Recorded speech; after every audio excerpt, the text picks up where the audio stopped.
Okay, and here is part 2 of me talking to Andy Murphy, my amazing peak performance coach that I've introduced on the last video. So if you haven't seen it, please have a look at part 1 where Andy's just introduced his background, which is pretty insane, and then how he got to becoming a coach and coaching people like myself and very exciting other individuals.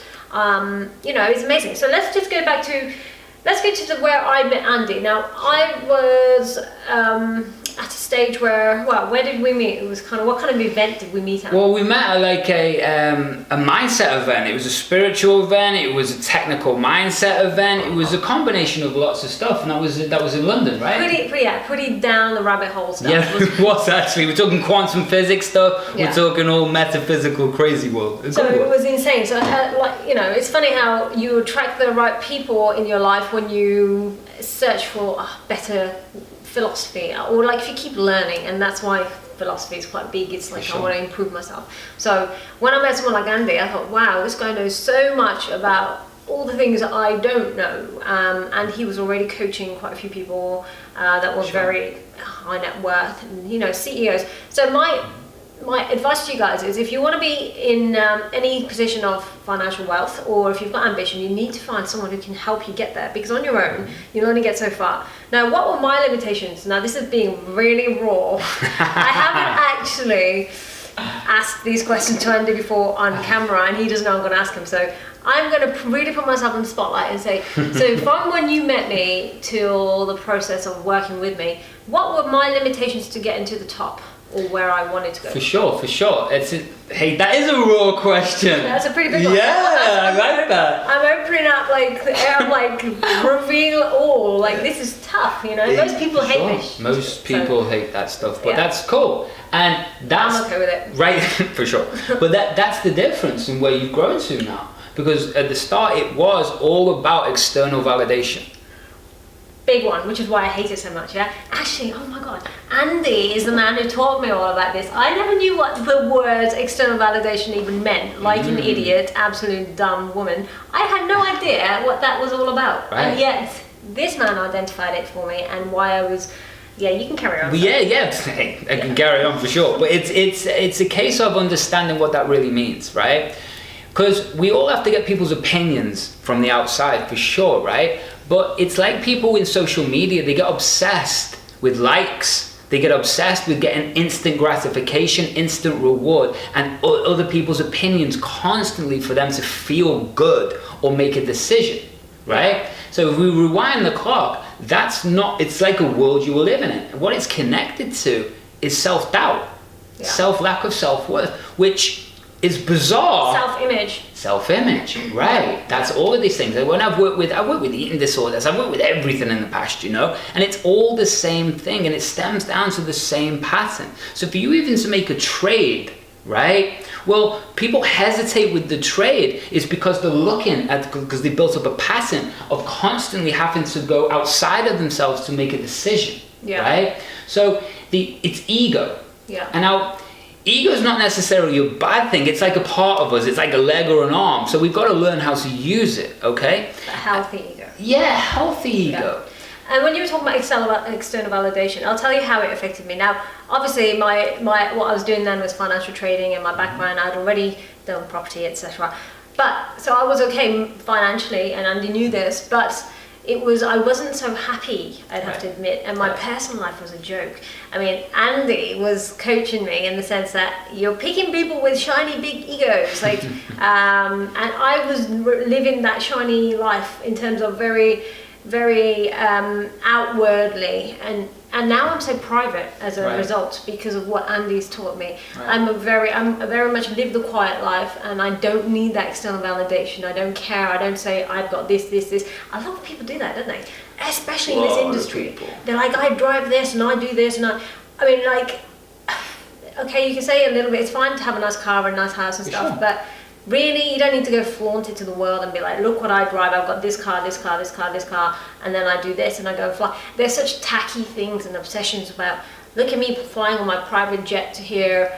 Anyone with money that is really worth that much doesn't go on about it. No. Because they're not trying to fill that void of self-doubt, self-issues, like that. it's so annoying. And Andy, thank God, taught me that, because I was around people who were really fake, and as a result, I was living a very hollow life because I felt that was the norm, and I wasn't happy, but I didn't know why, and I didn't know how to learn through my intuition. Andy taught me, how is this important to your financial life? Because ultimately, those people are very one-hit wonders. They will make money and then they'll lose money. They'll make money and then live the Wolf of Wall Street lifestyle, which actually is not sustainable. The Wolf of Wall Street man can tell you himself. Yeah, Jordan Belfort can tell you himself, right? For sure. So Andy helped me with that, and then the people I picked, remember all those shiny, crazy, big egos. Right. And they were insane. But it all comes to the same place, because the thing is, if you're hanging around with people like that, doesn't mean they're bad people, but it means they're playing a bad pattern. Okay, and that's what you've got to understand. These neural nets in here work exactly like a muscle. They're creating chemical responses in your body, and they're on autopilot in the nervous system, the background of your mind. So the thing is, there's two ways you can drive towards a goal. You can come from ego, or you can come from here, like knowing and leaning in. Yeah. Ego comes from fear. Okay, understand that it comes from fear. So you can use that pain, like putting your hand on the fire, ow, ow, ow, right? And it will drive you forwards, and that's cool. But I know people who are worth $100 million that sit on a Saturday night on their own sad. Work that out, right? Because once you bought everything, then what, right? So yeah, if they were filling their voids with like all the superficial stuff, like at one point, and I'm sure it was before Andy and a little bit after, before I worked on it with Andy, I felt that if I didn't have all the stuff around me, that I personally wouldn't like myself, and I thought that money defined me. And now I've taught a lot of my students how to detach their relationship to money, because once you control money and money doesn't control you, that's when you really start becoming super wealthy, because it's no longer a factor that causes validation. So this is a man who taught me that, and I have to say amazing wisdom from you, so thanks. But what else would you say were limitations to anyone who's trying to get successful? Me again, put myself in the well, it's also it's also that bit. Yeah, you fixed that bit. You're cool. You're good, right? But it's also about recognizing that there's different versions of you. Yeah. There's different states, right? And what I mean by that is, again, let's talk about an extreme example, right? A professional athlete or a professional fighter. Yeah. That version of them who's stepping into that ring or the cage is not the same version of them as when they're going on a date, or they're trading Forex, or they're closing a real estate deal, they're trying to relax. They're all very different versions with very different bubbles of neural nets, with very different beliefs and attitudes inside of them.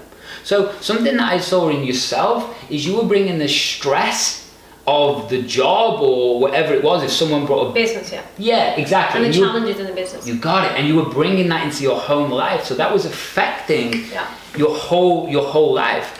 And that's a very good point, actually, because I have to say, Andy is amazing at that, because what I learned from Andy was state change, getting myself into state. So when I used to go into a meeting, or because by the way, when I'm in business, people probably think, what a absolute bitch. I have to say to myself, you know what, I laugh at myself. When I come off a phone to some tower, what are those phone? Yeah, the call center people. Oh my God, I'm like that bitch of the universe, sorry. But nobody would like me if they heard me on the phone to them. But I'm just saying, that's just because that's why I don't do that, and I have people to ring for me. I'm shit at a lot of things. Right. But what I have to do in business is get into meetings and negotiate. And I have to be pretty tough, because I'm not going to be like, oh hi, I want to be your best friend and just screw you over with a bad deal financially, etc. I'm not going to be fooled with. So I have made very good financial decisions, and I'm successful because I've been tough. But that state is different to when I'm just relaxing, watching movies at home. And people don't see that side, which is fine, because unless you're there, you won't see it. But my friends do, and this is again, I don't need the validation to be like, oh, she's such a nice girl. I don't care. Right. Because he taught me not to care, so your fault. Hey. But the thing is that I understand because of Andy that I don't mind. Before I used to think, oh my God, I'm such a bad person. Like that person probably thought I was so mean, but I don't mind. It was what I had to be in that situation. And then when I'm in my home life, I'm the opposite, just complete walkover, which I like, and I don't want to be in charge. And then, so this man taught me a peak state, changing into getting in state. It's beautiful. Because the challenge becomes if you don't, and obviously there's so many techniques and details that I can not just be this version, be this version. No, there's a science behind how we develop and grow and build these neural net and these patterns so you can actually light them up and fire them and become that version of you. That's how we can get you on stage or closing deals or making fast, rapid decision-making processes, right? But the thing is, it's if you don't know how to do this, what happens is this creates messy wiring. It brings these beliefs, this emotion, and it starts linking it neurologically to different parts, different versions, okay? And then the outside world or people's faces or decisions or whatever it is can start triggering all different versions of you, and it just becomes a big mess, right? And that's what I see, even at the highest level people who I've worked with, it doesn't matter. You get stuck in an income stream, it's not in alignment with you, but you just get earning money, which means you're not really happy, which means then the challenge becomes you feel bad and out of alignment with yourself, so then you distract yourselves with partying, drugs, or fast cars, or buying things, right? But the truth is, until you start going working on yourself and understanding this and this, you're not going to be content. You're not going to be present. And then guess what? This pattern continues, and this will happen in relationships, health. It will start to self-sabotage everything else in your life. Does that make sense? No money will ever be enough. And in terms of, it'll never buy you the happiness, because money alone doesn't buy you happiness. It's what you do with it and how you have your relationship with money. So, that was astounding when I've had those shifts. So Andy's been working with me for how many years now? It's got to be close to 5. Yeah, so a long time. We were talking about that before, and it's like, wow, that's gone fast. A long time, yeah. And he's great. He's so good that to the point where, it affected my financial wealth so well, as in like I was finding it easy to make money, which before I think everyone's got a little bit of a panic state when you're growing in business. You think, oh my God, I'm worth this much, therefore if I lose it I'll be nothing, or I'm scared of losing this, and whatever. But when I had developed that level of healthier self-image in business and myself, it reflects. It's still work in progress. I'm not perfect every day anyway, but I've got the building blocks, and someone like Andy has helped me learn and understand myself. So then I put it into my students, because when Forex needs to be traded, and then I understand, this is where the trouble comes. When you try and teach someone how to do what you do, the trouble is they think you can just give them a set of rules, a manual, and the holy grail as such, and they think, oh, that's it. All I need to do is pick this up, take it, read it, apply it, and go.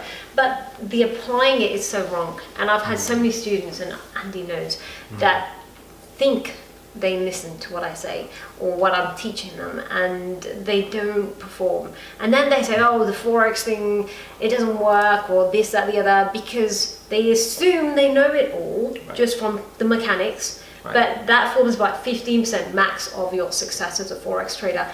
The rest is mindset. So why does it affect Forex and trading so much? So you've seen some of my students, the ones that I told you about. We're not going to give names, but he knows the good ones. There's some good stories, I'm telling you. Yeah, and he knows the really annoying people that think they know how to trade, even after listening apparently, and they don't do what I've said because they're not working on themselves. They go a whole 12 months of typing in the numbers, thinking that that's what they're doing, and that they're still not making money. And I get frustrated because I'm like, have you done this, everything I said to you to do every month, every day? And they don't. So why is it a routine and mindset is so important in Forex? Well, it's so important in everything when you're dealing with pressure, right? And your nervous system doesn't really understand that it's not in danger. So that's the thing. So we've talked about the amygdala, all these other things part of your brain, right? But different videos. But it thinks you're in danger. So when you're in danger, what happens is, do you want to be present in the moment? No, you've got different adrenal glands are pumping different ways. You've got your breathing rate's different, your beliefs are different because you're in danger. Yeah. But you're not really in danger. It's just that you've trained your pattern or your habit to start thinking you are in danger. Does that make sense? Yeah, of course, because Forex is so tough. So tough. I mean, it's the toughest thing I think that any student can embark on. You make money straight away, so not kidding there. So it feels more feeling. External validation gets clicked like so easily. Well, which is a good thing as long as you're not coming from, okay, if I keep building this, I'm awesome. No, it's like, there's a difference. They start there. They start at the external validation, which is why we've covered this. So at least you understand what we're talking about now. Because initially, people, the reason why they get sucked up into this, I want to be fast money, quick, I want to have this overnight success, is they get the external validation really quick from Forex, and then they get hooked on that feeling. They get dopamine addiction or whatever. Got it. Yeah. So they don't want to work. They think that that's it. They've got it, and they don't work on anything else fundamental that's needed. The foundation is 0, and then give it a month. They may be they'd be very volatile. Right. So their results are skewed completely, and then. This is where students go wrong when they don't put their mindset into training, and they take a trade and they're just going off that adrenaline rush without knowing they're in stress. Right. Then they just take trades which they think on paper's right, but actually it wasn't. And it's so complex to explain to a student at times that the mindset's more important. But that's wisdom. Yeah. Right? And that's the thing. You can teach like someone how to play tennis, but it doesn't mean they can play tennis, and it doesn't mean that they've had 100 matches to be world champion at tennis, That's right? important. But they're still playing tennis. Yeah. But there's levels to tennis. Someone who's won the championships has all that wisdom of dealing with pain, coming back, still moving on, feeling bad, losing, then coming back. So it's the same thing, and maybe we talk about routines and habits in the next video. Next video, yeah. So guys, hope you learned something from that. Andy is amazing, and I'll tell you how to get more info from him in the next video, part 3. So stay tuned. Bye.